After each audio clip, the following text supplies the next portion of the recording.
ndị be anyị ekene m ụnụ ndị be anyị ekene m ụnụ nke ọchị nya salon n'ụbọchị taa achọrọ m ka anyị kwuo maka different reasons why people pray.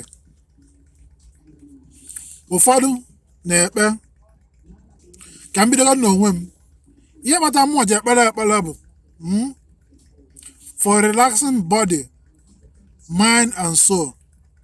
Ị na-relax onwe m na-enwe aṅụrị na ihe na-enye m obi aṅụrị, na-ekpe ka m na-enweta promotion ebe m na-alụ ọrụ ka ego wee na-abịa, ka m jiri aka m jee lụọ dị ọrụ.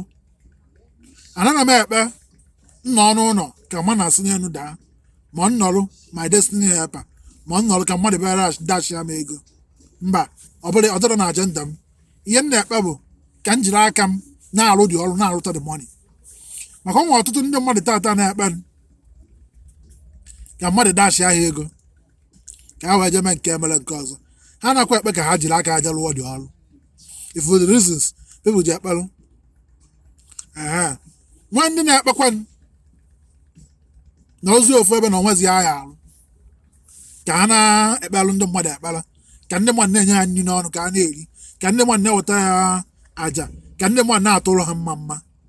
Onye akpata ụfọdụ n'ime ndị mmadụ ji ọmarata anụ ime pastọ, ime brọda, ime dibịa, bikos ọ nọrụ ihe depend ihe ndị mmadụ ya na-enye ya ọ na-eri, ihe ndị mmadụ ya na-eri ọ na-eri.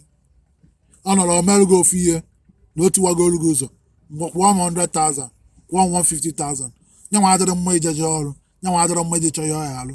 Ọ nọtọrọzi ya n'ofu ebe na-analụ aja ndị mmadụ na-achụ, na-analụ ndị mmadụ ego, na-akọleti ego from ndị mmadụ na-eri. For the reason ndị mmadụ ji ekpelụ yata na ọ na-ozi ofu ebe na-ekpezi na ọ na-afụrụ ndị mmadụ ụzọ, na ọ na-etiwara ndị mmadụ ụzọ, na ọ na-eweta connection, na ọ na-eme onye nwere ego enwe ego, mana ya nwere onwe ya enwebekwa ego, a na-ewetaziri aja na-enye ya nri n'ọnụ. For reason ndị mmadụ ji ekpere ekpere. So gbaa mbọ ka ifu na ekpere ọbụla ị na-ekpe bụ ka ị jee lụọ ọrụ. Ọ bụrụ ka mmadụ nye gị ego edependị na onye ọbụla, ekpezina ka idependị on people. No ka ọrụ bịa ka ị jee lụọ ọrụ, work, you need to work. Okwe na-enwere ezigbo ọrụ rụrụ alụ ka ị jee lụọ dị ọrụ lụta ego. Ọ dịrị ekpere kwesịrị na ihe na-ekpe. Ịlụ ọrụ jiri aka gị work and get the money. Ijiri aka gị lụọ ọrụ, jụọ ezigbo ọrụ, lụta ọrụ, lụta ego. Ma ndị na-emu anya abalị ebe a na-alụ shift, ma ndị na-alụ morning, day, morning, afternoon, night, emu anya abalị ka ego wee bịa. Ụdịrị ọrụ a ka ihe na-ekpe ekpere ka ị nweta ọrụ, not ịnọrụ ka ego si n'elu na-ada, obere ego isi money na-abịa.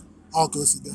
Oke, ndị be anyị ekene m, ọmụa Brother Peter Odede esi Los Angeles, California, USA ewetara unu nkụzi nke a wee na-asụ unu ka emesịa ka Chukwu meere onye ọbụla ebere, nye anyị ezigbo ọrụ anyị na-alụ, nọta anyị nọrụ ka mmadụ bịa na-enye anyị nri n'ọnụ, ma ọ ka mma na-ada, ma ọ ka ego ndị mmadụ bịa na-adacha ego. Mba, ka anyị jiri aka anyị jebe ọrụ ka ọrụ anyị alụ bịa ka anyị lụta ego.